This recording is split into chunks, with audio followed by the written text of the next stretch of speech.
تنگی، فقر، غم اور خوف کا یہ ہے کہ اللہ کی مخلوق سے دل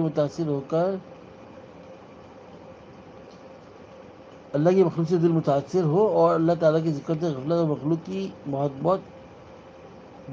بہت زیادہ ہو۔ یہ محبت روح کا عذاب ہے، فکر اور پریشانی کا سبب ہے۔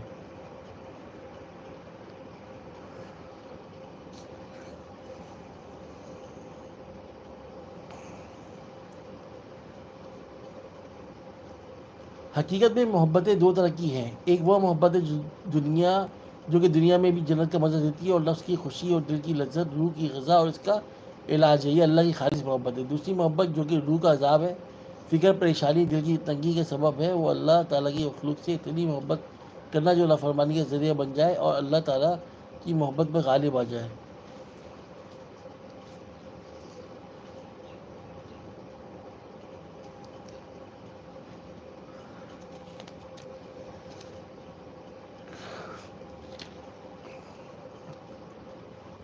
5واں سبب اطمینان قلب کے اسباب میں سے یہ بھی ہے کہ ہمیشہ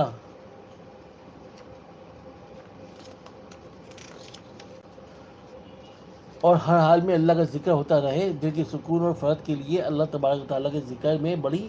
عجیب تاثیر ہے، جبکہ دل کو تنگ کرنے، اس کو فکروں اور پریشانیوں میں مبتلا کرنے میں اللہ کے ذکر سے غفلت بھی عجیب تاثیر ہے۔ چھٹا سبب انہی اسباب راحت میں مخلوق کو حتی الوسیع نفع پہنچانا بھی ہے، چاہے وہ جسمانی نفع ہو یا مالی نقصان۔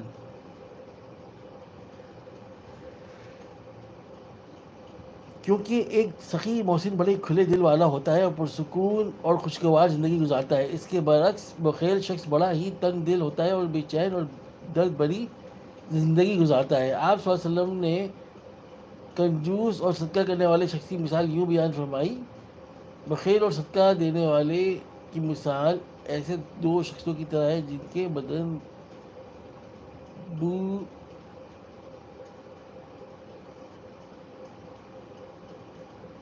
خوشگوار زندگی گزار لیتا ہے، اس کے برعکس بخیل شخص بڑا ہی تنگ دل ہوتا ہے اور بے چین اور درد بھری زندگی گزارتا ہے۔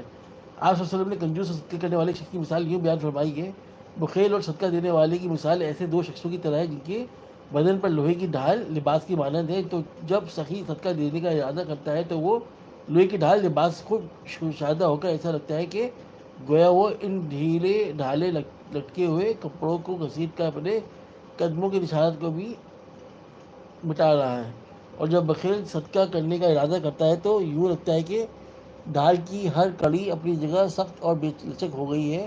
اور لباس تنگ سے تنگ ہوتا چلا جا رہا ہے۔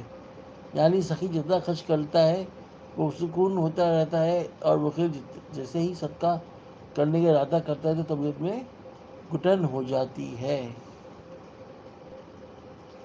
7واں سبب انہی اسباب میں سے ایک بہادری ہے جو کہ آدمی کے سینے کو کشادہ اور نرم کر دیتی ہے۔ اس کے برخلاف ڈرپوک آدمی ایک ایسے چھوٹے دل کا مالک ہوتا ہے جسے خوشی، سرور اور لذت کا احساس ہی نہیں ہوتا، گویا وہ جانور کی مانند ہے جو کہ ان چیزوں کا ادراک ہی نہیں رکھتا۔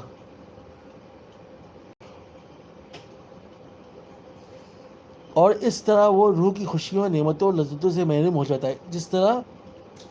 کنجوس آدمی اللہ کی یاد سے اعراض کرنے والا، اس کی یاد سے غافل اور اس کے ناموں اور اس کی صفات اور اس کے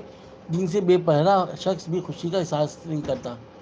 بس جس کا دل اللہ کی یاد سے روحانی طور پر بھرا ہوا ہوگا اور اس کی معرفت سے منور ہوگا، اس کا تعلق اللہ تبارک و تعالیٰ سے مضبوط ہوگا، تو دنیا کی عمدہ خوشیوں کے ساتھ ساتھ اسی کی خوشیاں قبر میں جنت کا باغ بن جائیں گی، اور پھر وہی شخص آخرت کی دائمی لذتوں، خوشیوں اور نعمتوں سے فائدہ اٹھائے گا۔ اس کے برعکس جو اللہ کے ذکر سے اعراض کرنے والا، غیر اللہ سے تعلق جوڑنے والا ہو، تو ایسا آدمی دنیا کی تنگ زندگی گزارے گا اور یہی تنگ پھر قبر کے عذاب اور قید خانے میں تبدیل جائے گی۔ کبھی کبھار وقتی طور پر نافرمانیوں کو جو بھی مختصر راحت اور سکون ملتا ہے تو وہ ماضی چیز کے ختم ہوتے ہی ختم ہو جاتا ہے، جبکہ دل میں مستقل سکون تو اسے اللہ کی اطاعت سے ہی ملتا ہے جو دائمی ہوتا ہے، اور اسی کو اللہ تعالیٰ کے یہاں اصل راحت اور سکون شمار